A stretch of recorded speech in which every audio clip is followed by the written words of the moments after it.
اعوذ باللہ من الشیطان الرجیم، بسم اللہ الرحمن الرحیم۔ سروس ٹو ہیومینٹی کے دوستو السلام علیکم۔ دوستو، جب عرب کے سرزمین پر اللہ کے رسول حضرت محمد مصطفیٰ صلی اللہ علیہ وسلم نے فعام حق دیا کہ اللہ کے سوا کوئی عبادت کے لائق نہیں اور میں محمد اللہ کا رسول ہوں، تو عرب کے لوگ آپ صلی اللہ علیہ وسلم کی توہین کرنے لگے، پتھر مارنے لگے، گستاخی کرنے لگے، مذاق اڑانے لگے۔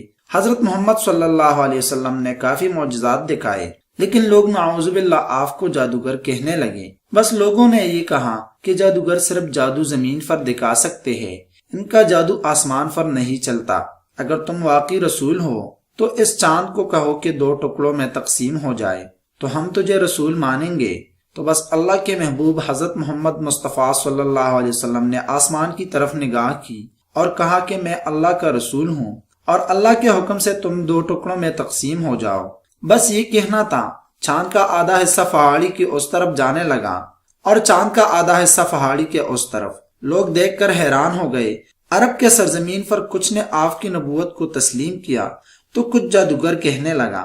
لیکن یہ منظر ایران کے بڑے بڑے نجومیوں نے جب آسمان پر دیکھا کہ یہ کیا ہو گیا، چاند 2 ٹکڑوں میں تقسیم کیسے ہوا، تو نجومیوں میں کوفیل اپنے تمام شاگردوں سے کہنے لگا کہ ہماری کتاب میں لکھا ہے کہ جب آخری نبی آئے گا تو وہ چاند کو 2 ٹکڑوں میں تقسیم کرے گا اور اس کا ظہور مکے میں ہوگا، اور وہ فوراً خانہ کعبہ کی طرف چلا گیا اور آپ صلی اللہ علیہ وسلم کے قدم چوم کے مسلمان بن گیا۔ مصر کا سب سے بڑا حکیم انان نے جب یہ منظر دیکھا تو وہ ادھر ادھر پوچھنے لگا۔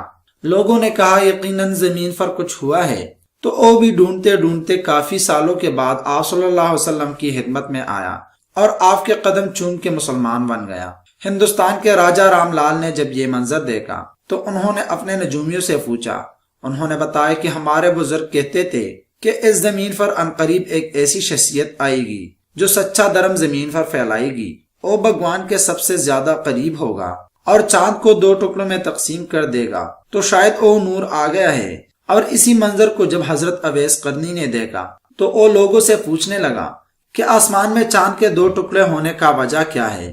پوچھتا رہا بل آخر انہیں منزل مل گئی کہ اللہ کا ایک رسول صلی اللہ علیہ وسلم ہے جو مکے میں دعوت نبوت کرتا ہے، اس نے یہ معجزہ دکھایا ہے۔ تو اس معجزے کے بعد حضرت اویس آپ صلی اللہ علیہ وسلم کے عاشق بن گئے اور اپنی زندگی آپ صلی اللہ علیہ وسلم کے عشق میں گزار دی۔